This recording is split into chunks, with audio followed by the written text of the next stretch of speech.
अस्सलाम वालेकुम, कैसे हैं आप सब। आज का वीडियो जो है ग्रेजुएशन केक है। मोस्ट प्रोबेबली एक फार्मासिस्ट या फिर किसी डॉक्टर के लिए था। मैंने कंफर्म नहीं किया था, ना ही मुझे कस्टमर ने बताया था। अच्छा, इसकी फिलिंग और फ्रॉस्टिंग का प्रोसेस जो है वो मैं रिकॉर्ड नहीं कर सकी थी। उसके बगैर ही हमारा वीडियो काफ़ी लेंथी है, तो इट्स गुड थिंग कि हम रिकॉर्ड नहीं कर सके। अच्छा जी, इसके लिए मुझे ग्रेजुएशन कैप बनानी थी और डिफरेंट टाइप्स की मेडिसिन्स बनानी थी। मेडिसिन से रिलेटेड चीज़ें जो हैं हमने इस केक के ऊपर सारी बनाई थी। अब क्योंकि काफ़ी सारी चीज़ें थी इसके ऊपर, तो सबका साइज़ इतना ही रखा था कि वो केक के ऊपर अच्छे से एडजस्ट हो जाएं। कोई भी चीज़ ऐसे ना लगे कि ये बहुत केक के साइज़ के हिसाब से बहुत बड़ी है या फिर बहुत ज़्यादा रश मचा हुआ है केक के ऊपर।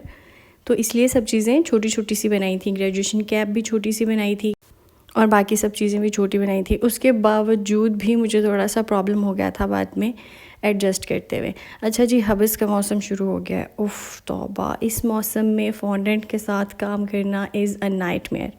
अगर तो आप एसी में बैठ के कर रहे हैं फिर तो कोई मसला नहीं है, लेकिन अगर आप एसी के बगैर कर रहे हैं, बेशक पंखा चल रहा है, बहुत मुश्किल हो जाता है। फॉन्डेंट जो है बहुत ज़्यादा स्टिकी होता रहता है बार बार हबस की वजह से, और हाथ के साथ चिपकता है, उसको कटिंग उसकी बहुत मुश्किल हो जाती है। इसका सबसे बेस्ट सोल्यूशन तो ये है कि आप एसी में बैठ के फॉन्डेंट वर्क करें। अगर वो पॉसिबल नहीं है तो फिर आप अपने पास या तो आइसिंग शुगर रखें या फिर कॉर्नफ्लोर रखें। कॉर्नफ्लोर से वो बार बार जब आप उसके ऊपर लगाएंगे फॉन्डेंट के ऊपर, तो फॉन्डेंट ड्राई होना शुरू हो जाता है। तो इसलिए आई वुड सजेस्ट कि आइसिंग शुगर यूज़ करें। लेकिन आइसिंग शुगर भी क्योंकि डिज़ोल्व हो जाती है उसमें, फिर वो भी बाद में स्टिकी ही होना शुरू हो जाता है। तो what ever works for you, cornflour या फिर आइसिंग शुगर, दोनों ही चलेंगे। कोशिश करें अगर कॉर्नफ्लोर यूज़ कर रहे हैं तो बहुत ज़्यादा यूज़ ना करें, बस उतना ही यूज़ करें जितनी की ज़रूरत है। अच्छा, ये जो मैंने ऑरेंज कलर में बनाया है, ये हमें टैबलेट्स के लिए एक जार बनाना था।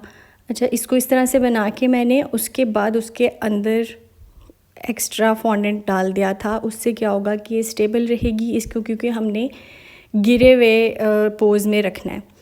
तो अगर उस तरह से हम रखेंगे और इसके अंदर सपोर्ट नहीं होगी और ये बहुत ज़्यादा अच्छे तरीके से ड्राई नहीं होगी, तो फिर ये कोलैप्स कर जाएगी अपने ऊपर ही। इसलिए मैंने इसके अंदर थोड़ा सा एक्स्ट्रा फॉन्डेंट डाल दिया था ताकि इसको सपोर्ट रहे और ये स्टेबल रहे अपनी जगह पे। उसके बाद हम बैंडेजेस बना लेंगे। इसके लिए मैंने ब्राउन कलर का एक ड्रॉप ऐड किया था फॉन्डेंट के अंदर, और साथ थोड़ा सा येलो फॉन्डेंट ऐड किया था इस कलर के लिए। हमने 4 बैंडेजेस बनाई थी, 2 बना के मैंने दिखा दिया आपको। अब देखें कि नॉर्मली मैं नाइफ़ से बहुत अच्छे से फॉन्डेंट कट करती हूँ, लेकिन अब क्योंकि मौसम बदल रहा है, हबस का मौसम है, तो उससे कट नहीं हो रहा था। इसलिए ये पिज़्ज़ा कटर मैंने अपने पास रखा हुआ है, क्योंकि इससे ईज़िली कट हो जाता है फॉन्डेंट। इसे मैं इसलिए कट नहीं करती क्योंकि इसमें आपका इतना कंट्रोल नहीं होता अपनी कटिंग के ऊपर। नाइफ़ से जो है आपको बड़ा प्रिसाइजली पता होता है कि किस तरह से कट हो रहा है। बैंडेजेस के अंदर जो गॉज़ वाला पार्ट होता है, उसको बनाने के लिए भी मैंने हल्का सा येलो कलर और बिल्कुल थोड़ा सा ब्राउन फॉन्डेंट उसके अंदर मिक्स किया था। तो हमारे पास वो वाला कलर बन गया जो बैंडेजेस के अंदर लगी हुई होती है ना गॉज़, वो वाला कलर हमने बना लिया था। अच्छा जी, अभी जो हबस का मौसम शुरू हो गया, एकदम से बारिश शुरू हो जाती है, फिर एकदम से रुक जाती है, हवा रुक जाती है, तो उसकी वजह से ह्यूमिडिटी हबस बहुत ज़्यादा बढ़ गया है। तो इस मौसम में आपको फ्रॉस्टिंग के साथ बहुत ज़्यादा इश्यूज़ आते हैं। बटर क्रीम के साथ बड़ा प्रॉब्लम आता है, क्योंकि जब आप क्रम कोट करके रखते हैं उसे और फिर निकालते हैं तो उसके ऊपर कॉन्डेंसेशन हो जाती है। और जब कॉन्डेंसेशन वाली आप क्रम कोट के ऊपर अपने फाइनल कोट करते हैं ना, तो फिर उनके दरमियान एक पानी वाला बैरियर बन जाता है। तो आपने क्या करना है कि आपने उसे निकालना है। उसको अगर कॉन्डेंसेशन हुई है ऊपर, उससे पहले प्रॉपरली आपने एक अच्छे साफ़ टिश्यू के साथ उसे एब्ज़ॉर्ब करना है। बिल्कुल उस पर पानी नहीं होना चाहिए। फिर आपने उसके ऊपर अपना नेक्स्ट कोट करना है। अगर आप पानी के ऊपर ही बटर क्रीम लगा देंगे तो वो एक दफ़ा तो सेट हो जाएगी, लेकिन फिर जैसे ही आप उसे फ्रिज से निकाल के भिजवाएंगे, डिस्पैच करेंगी, तो जब वो उसका टेम्परेचर कम होना शुरू होगा, क्योंकि गर्मी और हबस बहुत ज़्यादा, फ़ौरन क्रीम जो है वो बटर क्रीम सॉफ्ट होना शुरू हो जाती है।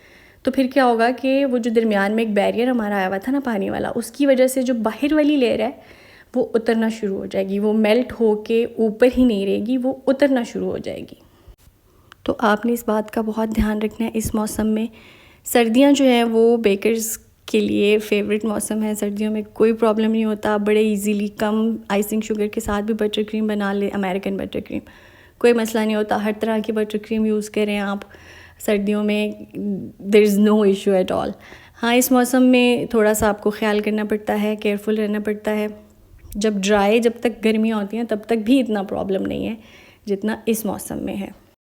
सबसे बेस्ट तो ये है कि हम गनाश यूज़ करें इस मौसम में, लेकिन क्योंकि वो थोड़ी सी हमें ज़्यादा कॉस्टली पड़ती है और हर कोई उतना पे नहीं करना चाह रहा होता, तो फिर हमें बटर क्रीम यूज़ करनी पड़ती है। हाँ, अपने कस्टमर से आप डिस्कस कर लें कि उसका टेस्ट भी ज़्यादा अच्छा होता है और वो लेकिन थोड़ी सी कॉस्टली होगी, लेकिन स्टेबल ज़्यादा होगी। अगर वो एग्री करते हैं उतना पे करने के लिए, तो आप बिल्कुल गनाश यूज़ करें।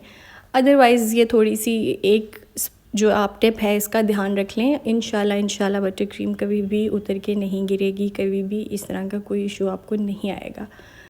मैं आजकल कोशिश कर रही हूँ, कुछ रिसर्च कर रही हूँ ऐसी बटर क्रीम के लिए जो हमारे मौसम के हिसाब से बहुत बेस्ट हो। अमेरिकन बटर क्रीम काफ़ी स्टेबल रहती है, लेकिन इतनी गर्मी है कि उसमें है तो बटर ही ना, तो बटर जब मेल्ट होगा तो फिर वो भी मेल्ट हो जाएगी।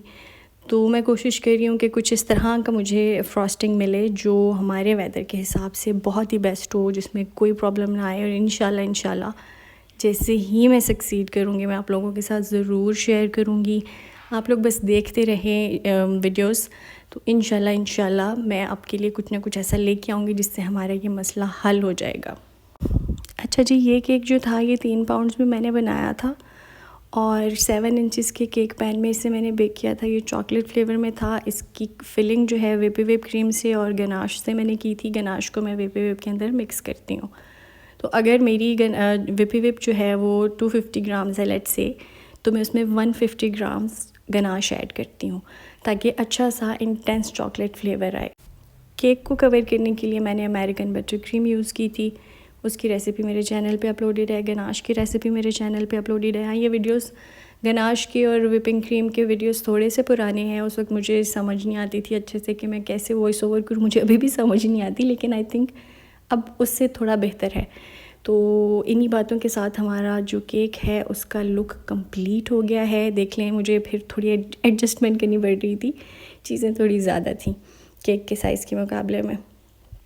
और केक जो है हमारा ऑलमोस्ट कंप्लीट है। इसमें मुझे थोड़ा सा गोल्डन कलर करना था कुछ चीज़ों पे, वो करने के बाद हमारा केक बिल्कुल कंप्लीट है। आपको केक का लुक कैसा लगा मुझे कमेंट्स में ज़रूर बताइएगा। अगर आपको कोई कन्फ्यूजन है केक डिज़ाइन को लेके, कोई क्वेश्चन आ रहा है आपके माइंड में, तो आप मुझसे कमेंट सेक्शन में ज़रूर पूछें। हाँ, गोल्डन डस्ट का हर कोई मुझसे पूछता है हर वीडियो में, ऑलमोस्ट जब भी यूज़ करूँ तो मैं आपको हर बार बताती हूँ कि मैं लाहौर से मंगवाती हूँ, वकार बेकिंग टूल्स से। उनकी शॉप भी है लाहौर में। आप लाहौर में हैं तो आप जाके परचेज़ कर सकते हैं, नहीं तो आप उनके फेसबुक पेज पे जाके ऑर्डर कर सकते हैं। चलें जी, केक हमारा हो गया कंप्लीट। मुझे तो ये केक बहुत क्यूट लगा था। आपको कैसा लगा मुझे कमेंट्स में बताइएगा। मैं आपके कमेंट्स का वेट करूँगी। ओके जी, अल्लाह हाफिज़।